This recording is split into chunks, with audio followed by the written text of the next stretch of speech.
ozi gy'ogwanidde okubanga owuliriza. Eddakiika zino ziri 15 zezakeega n'essaawa 3 ez'ekiro eky'olunaku olwaleero, lunaku lwa Monday, lunaku lwa kusooka nnaku z'omwezi zino ziri 1 mwezi tuli mu Gwamukaaga, mwaka 2026. Kitegeeza nti omwaka 2026 gutambula. Abafunye ebirungi tubayozaayoza, abafunye ebizibu ebitali bimu olwaziza abantu bammwe, abafiiriddwa abantu bammwe tunyolerwamu nammwe. Muzzukulu wa Mutasengo Muzirambwa, mulindwa Burhan Nagoma ayinza kubuuzaako mu pulogulaamu Kiwummula y'olunaku olwaleero. Egguddewo omwezi gwaffe ogw'omukaaga. Si bamu bw'omu, bamu ne munnange muzzukulu wa Walusimbi Bakka, naye kababuuzeeko ate n'eyaleero tubeere nga tugitandika. Nkwanirizaako olunaku olwaleero, lunaku lwa bbalaza, mwezi mupya, omwaka tugutuuse makkati, n'olwekyo bye wateekateeka okukola mwaka guno, nsiiba nkikugamba tuula weekubemu ttooki weebuuze oba olinako w'obituusizza, kuba gwo omwaka tegujja kukulinda.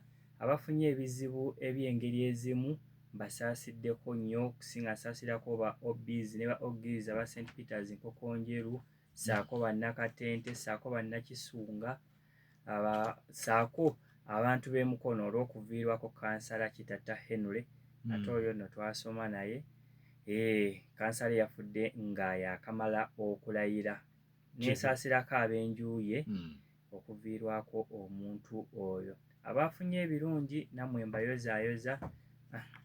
Nze Joseph Sebagala Kaasukampanga nkwaniriza mu pulogulaamu eno. Weewaawo yo gwe ttambula naye mpolampola mu pulogulaamu eno Kiwummulo, we twabasibulira buli nga tugenda mu lunaku lwa Idi, Kansipiriti no lwatambulira ddala bulungi. Kamanda yakuwa ebiyungula? Saabiraba, alabika gwe yabitikka. Yakwata kkubo kyamu. Kale. Tugenze mu kanyomero kaffe akayitibwa Emboozi Tebankadde. Bankadde ke kanyomero kaffe mwogenda okumanyira ebyafaayo eby'ensi yattu Buganda n'Uganda okutwaliza awamu. Nyumiza baaba. Kubanga twali twekigise.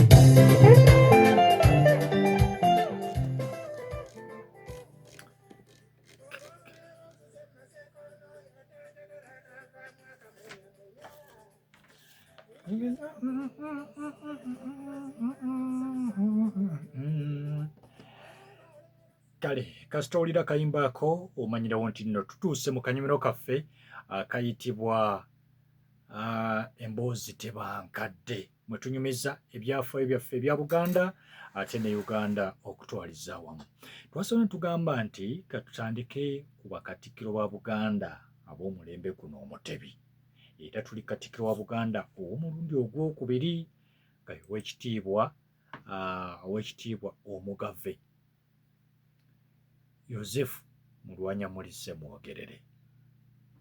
Ndowooza weebuddu naye. Ndowooza. Kale bwe mba seerabidde bwetaba buddu sese nendowooza weebuddu.